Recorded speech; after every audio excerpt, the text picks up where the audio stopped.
गोस्वामी तुलसीदास द्वारा रचित कविता रामायतन की व्याख्या आज हम समझेंगे। यह पद्य कवि ने श्री रामचंद्र और मुनि वाल्मीकि की बातचीत का वर्णन करते हुए कहा है कि मुनि वाल्मीकि रामचंद्र से किस प्रकार बातें करते हैं, वह उन्होंने पद्य रूप में प्रस्तुत किया है। सबसे पहले हम देखेंगे, देखी पाए मुनिराय तुम्हारे, भय सुकृत सब सुफल हमारे। मुनि वाल्मीकि श्री रामचंद्र जी को देखते हैं तो उन्हें कहते हैं कि हे मुनिवर, आपको देखकर हमें हमारे सब पुण्य कर्मों का फल प्राप्त हो गया। यहाँ पर मुनिवर या मुनिराय कवि ने इसलिए राम को कहा है क्योंकि वे राजकुमार थे, लेकिन उन्होंने राजसी जीवन त्याग कर मुनि रूप धारण किया था। अगली पंक्ति है, अब जह राउर आयसु होई, मुनि उद्वेगु न पावे कोई। इसका अर्थ है कि आयसु अर्थात आज्ञा, कि अब जहाँ आपकी आज्ञा हो और जहाँ कोई भी मुनि उद्वेग को प्राप्त न हो, अर्थात उग्र न हो, आवेश में न आएगा, गुस्सा न करेगा। आगे बढ़ते हैं। दूसरा पद है, मुनि तापस जिनते दुख हो लहही, ते नरेश बिनु पावक दही। इस पहली पंक्ति का अर्थ है, जिनसे मुनि और तपस्वी दुख पाते हैं, वे राजा बिना अग्नि के ही अपने दुष्ट कर्मों के कारण जलकर भस्म हो जाते हैं।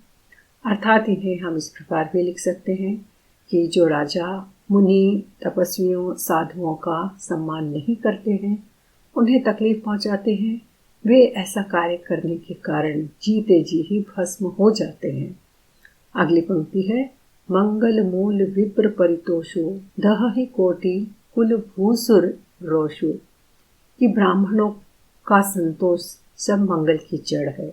अर्थात ब्राह्मणों को खुश रखना, ब्राह्मणों की सेवा करने से जो संतोष प्राप्त होता है, वही जीवन के सुख का मुख्य कारण है। भूदेव ब्राह्मणों का क्रोध करोड़ों कुल को भस्म कर देता है। अर्थात जो ब्राह्मण भूदेव होते हैं, वे अगर गुस्सा करते हैं, नाराज होते हैं, तो उनके श्राप से करोड़ों कुल जलकर नष्ट हो जाते हैं, उनका अंत हो जाता है। अब हम तीसरा पद देखते हैं, अस जिह जानी कहि सोई ठाऊ, सिय सौमित्र सहित जह जाऊं। श्री रामचंद्र जी मुनि वाल्मीकि से पूछते हैं कि मेरे रहने का स्थान कहाँ है। तो वाल्मीकि जी उन्हें यही जवाब देते हैं कि ऐसा हृदय में समझकर वे कहते हैं कि वह स्थान बतलाइए जहाँ मैं सीता और लक्ष्मण के साथ जाऊं। यहाँ हम देखते हैं, सिया अर्थात सीता जी, सौमित्र अर्थात सुमित्रा के पुत्र सौमित्र लक्ष्मण। श्री राम उनके लिए उनके साथ अपने रहने का स्थान पूछते हैं। तब वे कहते हैं, तह रचि रुचिर परन तृणशाला, बासु करो कछु काल कृपाला। और वे कहते हैं कि मुझे ऐसा स्थान बताइए जहाँ पर मैं पत्तों और घास की कुटी बनाकर, हे दयालु, कुछ समय निवास कर सकूं, कुछ समय अपना जीवन बिता सकूं। चौथी चौपाई है, सहज सरल सुनी रघुबर वाणी, साधु साधु बोले मुनि ज्ञानी। जिसका अर्थ है, श्री रामचंद्र जी की सहज ही सरल वाणी सुनकर ज्ञानी मुनि वाल्मीकि बोले, मैं तो धन्य हो गया, धन्य धन्य। कि एक राजपुत्र जिसने अभी अभी राजसी जीवन त्याग कर एक बैरागी का, एक सन्यासी का जीवन स्वीकार किया है, वह कितना सहज है, कितना सरल है, उसकी बोली कितनी प्यारी है, कितनी अच्छी है। और वाल्मीकि को लगता है कि इस बोली को सुनकर, इस वाणी को सुनकर मैं तो धन्य हो गया। अगली पंक्ति है, कस न कहूँ अस रघुकुल केतु, तुम पालक संतति श्रुति हेतु। हे रघुकुल के ध्वजा स्वरूप, आप ऐसा क्यों न कहेंगे?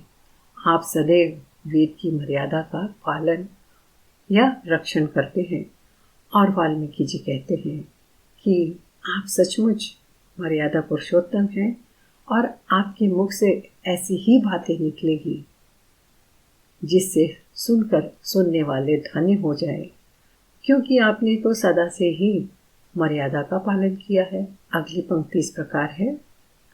श्रुति से तू पालक राम, तुम जगदीश माया जानकी, जो सृजती जगु पालती हरती, रुख पाई कृपा निधान की। अर्थात हे राम, आप वेदों की मर्यादा के रक्षक जगदीश्वर हैं, और जानकी जी आपकी स्वरूप भूता या माया है, जो कृपा के भंडार आपका रुख पाकर या आपका आदेश पाकर जगत का सृजन, पालन और संहार करती है। आगे की पंक्तियां हैं। जो सहज सीसु अहिसु महिधरो, लखनु सचराचर धनी, सुर काज धरी नर राज तनु, चले दलन खल निशिचर अनी। जिसका अर्थ इस प्रकार है। जो 1000 मस्तक वाले सर्पों के स्वामी और पृथ्वी को अपने सिर पर धारण करने वाले हैं, वही चराचर के स्वामी शेष जी लक्ष्मण हैं। देवताओं के कार्य के लिए आप राजा का शरीर धारण करके दुष्ट राक्षसों की सेना का नाश करने के लिए चले हैं। आखिरी पंक्ति का अर्थ है कि जब देवता यज्ञ कर रहे थे, तब दुष्ट राक्षस उन्हें उस यज्ञ को पूरा नहीं करने दे रहे थे। तब श्री राम ने राजा का शरीर धारण करके उन दुष्ट राक्षसों की सेना का नाश किया था।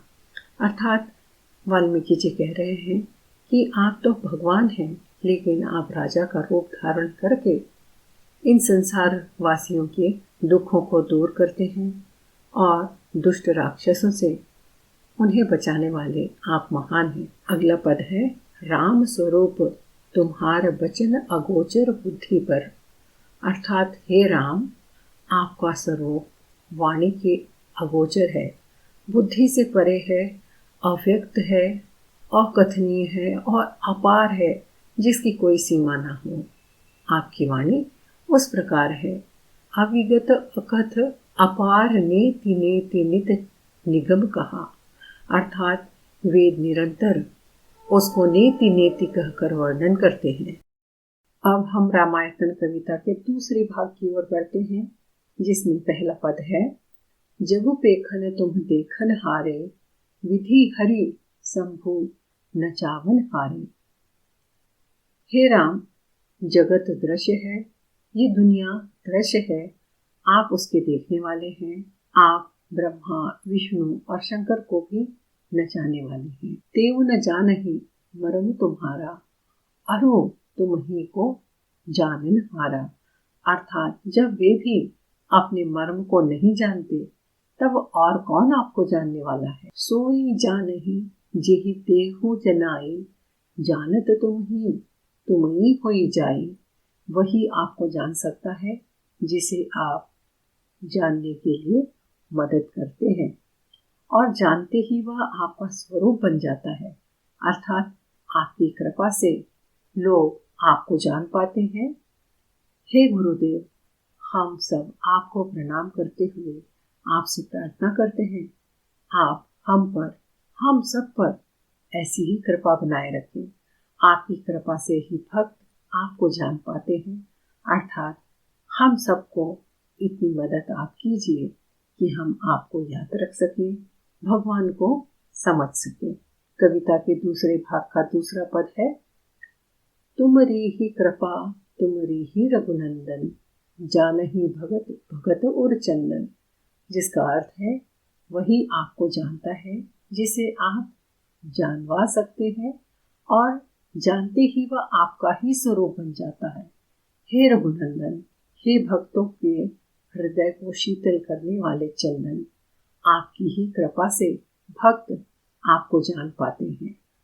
जान ही भगत भगत उर चंदन। अर्थात यहाँ पर चंदन को इस प्रकार कहा गया है कि वह शीतलता प्रदान करता है और सुगंध भी उत्पन्न करता है।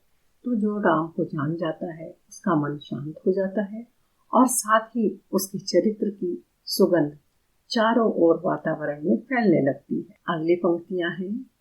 चिदानंद में देह तुम्हारी, रहित विकार जाने अधिकारी, जिसका अर्थ है आपकी देह चिदानंदमय है।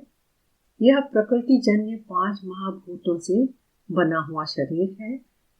कर्म बंधन युक्त त्रिदेह विशिष्ट माइक नहीं है और उत्पत्ति, नाश, वृद्धि, क्षय आदि सब विकारों से रहित है। इस रहस्य को अधिकारी पुरुष ही जानते हैं। नर्तन धरे हेतु संत सुर काजा, कहे करे जैसे प्राकृत राजा। आपने देवताओं और संतों के कार्य के लिए दिव्य नर शरीर धारण किया और प्रकृति के तत्वों से निर्मित देह वाले साधारण राजाओं की तरह से कहते और करते हैं। अंत में वाल्मीकि जी गहरी बात कहते हैं कि हे प्रभु, आप मुझसे पूछ रहे हैं मैं कहाँ रहूं, लेकिन मैं आपसे पूछता हूँ और मैं आपसे यह पूछते हुए सकुचा रहा हूँ, संकोच कर रहा हूँ कि पहले वो स्थान तो बता दीजिए जहाँ आप नहीं हैं, तब तो आपको रहने का मैं स्थान बताऊं। अर्थात हे प्रभु, आप तो इस संसार में हर जगह हैं, हर छोटी बड़ी वस्तु में हैं, प्रकृति की हर वस्तु में आप व्याप्त हैं, तो आपके लिए ये संसार ही पूरा रहने वाला स्थान है। प्रभु श्री सीताराम जी सर्वव्यापक हैं, ये उनके चरणों में प्रेम होने से स्वतः ही ज्ञात हो जाता है। अगली पंक्ति है, राम देखी सुनी चरित तुम्हारे, जड़ मोहि बुद्धि हो ही सुखारे। अर्थात हे राम, आपके चरित्र को देख और सुनकर मूर्ख लोग तो मोह को प्राप्त हो जाते हैं और ज्ञानी जन सुखी होते हैं। तुम जो कहूँ करहूँ सब साचा, जस कछिए तस चाहे है नाचा। आप जो कहते हैं करते हैं, अर्थात आप जो कुछ भी कार्य करने के लिए कहते हैं, निश्चय करते हैं, आप उसे अवश्य पूर्ण करते हैं। वह सब सत्य उचित ही है, क्योंकि जैसा स्वान भरे वैसा ही नाचना भी तो पड़ता है, नाचना भी तो चाहिए। इस समय आप मनुष्य रूप में हैं, अतः मनुष्योचित व्यवहार करना ठीक है। अर्थात यहाँ पर मुनि वाल्मीकि कहते हैं कि आप राजा के रूप में, मनुष्य के रूप में देवता हैं, लेकिन इस धरती पर आपने जब जन्म लिया मनुष्य के रूप में, राजा के रूप में रहे, तो आपका व्यवहार भी मनुष्य के रूप में ही हुआ है और यह उचित है। कविता के दूसरे भाग की अंतिम पंक्तियां हैं। पूछे हूँ मोहि कि रहूं कहाँ मैं पूछत सकुचाई। वाल्मीकि जी कहते हैं कि आपने मुझसे पूछा कि मैं कहाँ रहूं, परंतु मैं यह पूछते हुए संकोच करता हूँ। अर्थात मुनि वाल्मीकि श्री राम जी के प्रश्नों का उत्तर कि मैं कहाँ रहूं प्रश्न पूछकर ही देते हैं और वे कहते हैं कि मैं यह आपको पूछते हुए इस तरह का उत्तर देते हुए संकोच करता हूँ कि जह न हो तह देहूं, कहीं तुम ही देखावो ठाओ। कि ऐसा कौन सा स्थान है आप ही बता दीजिए जहाँ पर आप नहीं हैं, और जो स्थान आप ऐसा बताएंगे कि वहाँ आप नहीं हैं, वही आपके लिए मैं रहने का स्थान दिखलाऊंगा। जिसका अर्थ है कि राम पूरे संसार में, पूरी दुनिया में हर कहीं व्याप्त हैं और उनके रहने का स्थान हर व्यक्ति के दिल में है, हर व्यक्ति के सत्कर्म में है। इस प्रकार रामायण कविता के दूसरा भाग पूर्ण होता है। अब हम तीसरे भाग की ओर बढ़ते हैं, जो इस प्रकार है। काम को हो मद मान न मोहा, लोभ न क्षोभ न राग न दोहा। अर्थात जिनके न तो काम, क्रोध, मद, अभिमान और मोह है, न लोभ है, न क्षोभ है, न राग है, न द्वेष है, और न छल कपट, दंभ, माया ही है। हे रघुराज, तिनके हृदय बस हो रघुराया, और आप उनके हृदय में ही निवास कीजिए।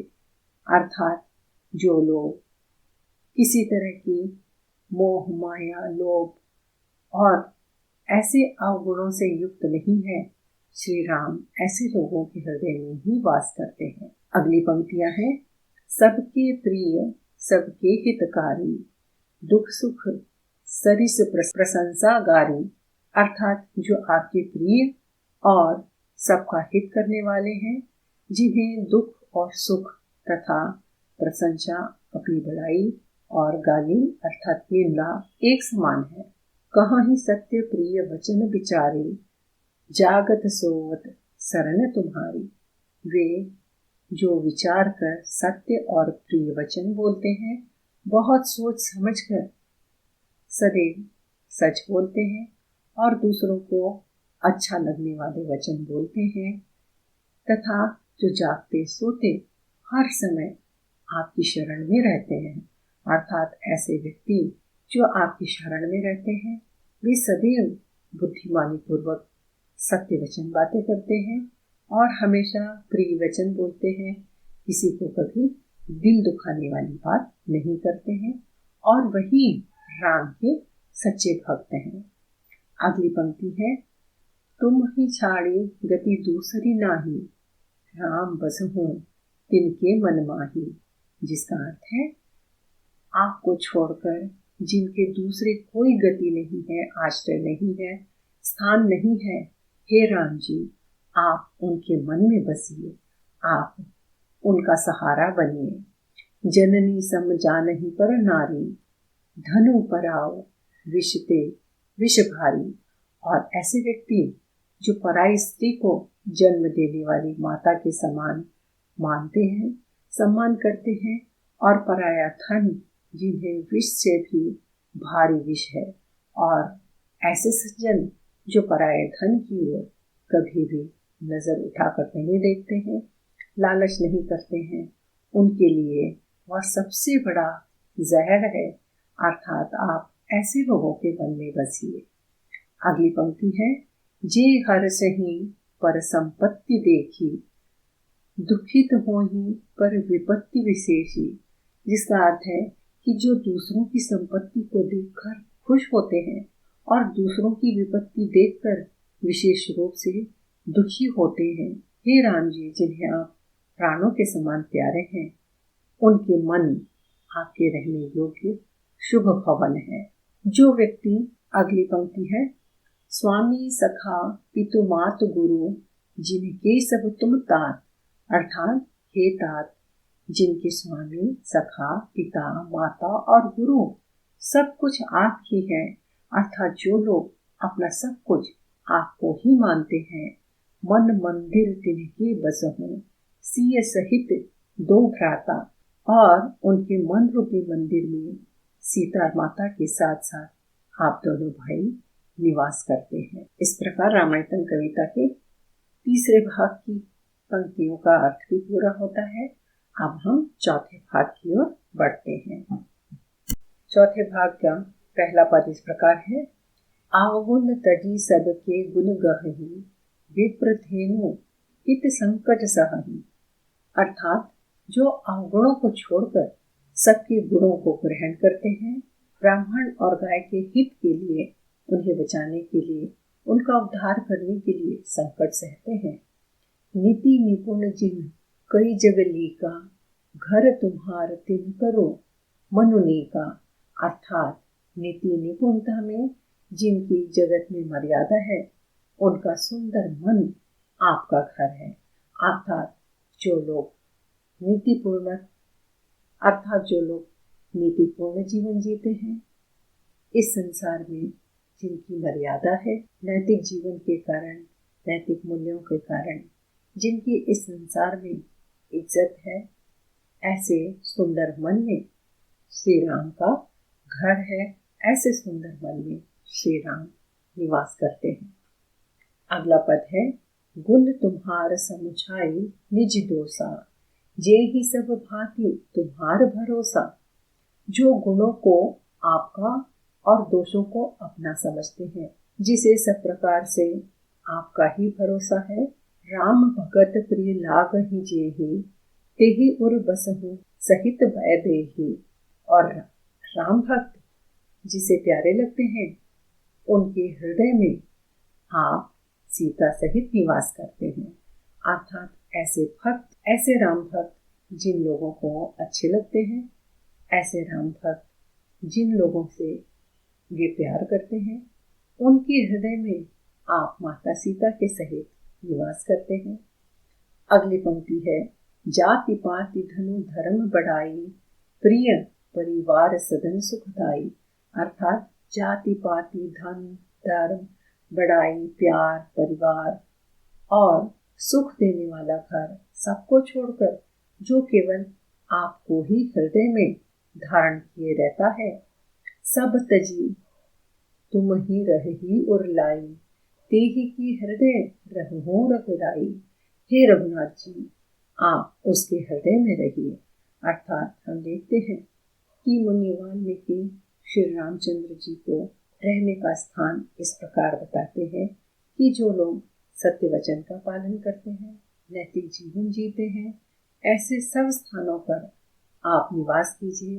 केवल आप ही नहीं, आपके भ्राता और माता सीता के रहने का स्थान भी बताते हैं। अगली पंक्ति इस प्रकार है, सरगु नरको अपबरगु समाना, जह तह देख धरे धनुबाना। अर्थात स्वर्ग नरक और मोक्ष जिसकी दृष्टि में समान है, क्योंकि वह जहां तहां सब जगह केवल धनुष बाण धारण किए आपको ही देखता है। करम वचन मन राहुर चेरा, राम करहूं तेहि के उर डेरा। अर्थात जो कर्म से, वचन से और मन से आपका दास है, हे राम जी, आप उसके हृदय में स्थान प्राप्त कीजिए, अपना डेरा वहां डाल दीजिए। यहाँ पर हम देखते हैं कि पंक्ति है, जह तह देखो धरे धनुबाना। अर्थात हम सब जगह जहाँ पर भी श्री राम की मूर्ति देखते हैं, उनका चित्र देखते हैं या उनकी कल्पना करते हैं, तो हम यही देखते हैं कि वे सदैव धनुष बाण धारण किए हुए हैं। अर्थात जो वीरता के परिचायक हैं और जिन्हें देखकर व्यक्ति को सुरक्षा की प्राप्ति होती है, ऐसा सुंदर रूप वे सदैव धारण किए रहते हैं और भक्तगण उनके इस रूप पर बहुत मोहित रहते हैं। अब हम अंतिम पंक्ति की ओर बढ़ते हैं, जो है, जाहि न चाहिए कबहू कछु, तुम सन सहज सनेहु। अर्थात जिसको कभी कुछ भी नहीं चाहिए और जिसका आपसे स्वाभाविक प्रेम है, बस हो निरंतर तासु मन, सो राहुल निज गेहूं। अर्थात आप ऐसे व्यक्ति के मन में निरंतर वास कीजिए, वह आपका अपना घर है। अर्थात मुनि वाल्मीकि श्री रामचंद्र जी को अंत में कहते हैं कि आप ऐसे व्यक्ति के मन में निवास कीजिए जो कभी कोई इच्छा नहीं रखता है और वह निस्वार्थ होकर आपसे सच्चा और स्वाभाविक प्रेम करता है। अर्थात वह एक उच्च कोटि का मनुष्य है जिसे कोई स्वार्थ नहीं है, लालच नहीं है और बहुत ही प्रकृतिस्थ होकर वह आपसे प्रेम करता है। ऐसा पवित्र मन, ऐसा पवित्र शरीर आपके रहने के योग्य है, आप वहां पर वास कीजिए। और इस प्रकार इस कविता के, रामायतन कविता के चारों भाग के सभी पंक्तियों का, सभी पदों का अर्थ पूरा होता है। और आप यहाँ स्लाइड में देखेंगे कि सभी पंक्तियों में आए हुए कठिन शब्दों के अर्थ भी दिए गए हैं और आप उन अर्थों के द्वारा भी व्याकरण को अच्छी से समझने का प्रयास कर सकते हैं। अब हम अगली पाठ्य सामग्री की ओर आगे बढ़ते हैं कि आपको प्रश्न पत्र में पहला प्रश्न आता है, निम्नलिखित प्रश्नों के उत्तर एक शब्द या वाक्यांश में लिखिए। जिसके लिए यहाँ पर इस कविता पर आधारित कुछ प्रश्न मैंने तैयार किए हैं और जिनके उत्तर भी लिखे हैं, और यह प्रश्न उत्तर आपको सारांश लिखने में भी सहायता करेंगे और ससंदर्भ व्याख्या करने में भी सहायता करेंगे। और यहाँ आपको इन प्रश्नों के उत्तर एक शब्द में ही लिखने होते हैं, इस बात का आपको ध्यान रखना है। और इसके बाद हम अगले चरण में पहुँचते हैं। दूसरा प्रश्न आता है, ससंदर्भ व्याख्या कीजिए। आपको पूरी किताब में से 3 प्रश्न दिए जाएंगे, आपको पूरी सहायता मिल सकती है। और चौथा प्रश्न आता है, टिप्पणी लिखिए। निम्नलिखित में से किसी एक पर टिप्पणी लिखिए। तो आपको 2 शीर्षक दिए जाएंगे, उसमें से एक पर टिप्पणी लिखना होगा। तो आप देख रहे हैं टिप्पणी लिखने का फॉर्मेट, आप देख रहे हैं कि जो भी आपको 2 शीर्षक दिए जाते हैं टिप्पणी लिखने के लिए, सबसे पहले जो भी प्रश्न आप टिप्पणी लिख रहे हैं उसका शीर्षक लिखिए। उसके बाद उस शीर्षक का परिचय लिखेंगे कि यह हमारी पाठ्य पुस्तक का नाम लिखिए। उसके बाद कविता और कवि का नाम लिखिए और एक संक्षिप्त रूप से उस शीर्षक के विषय में कविता के आधार पर आपको टिप्पणी तैयार करना है, जो 5 अंक के लिए एक प्रश्न होगा, जिसे आप यहाँ पर देख रहे हैं।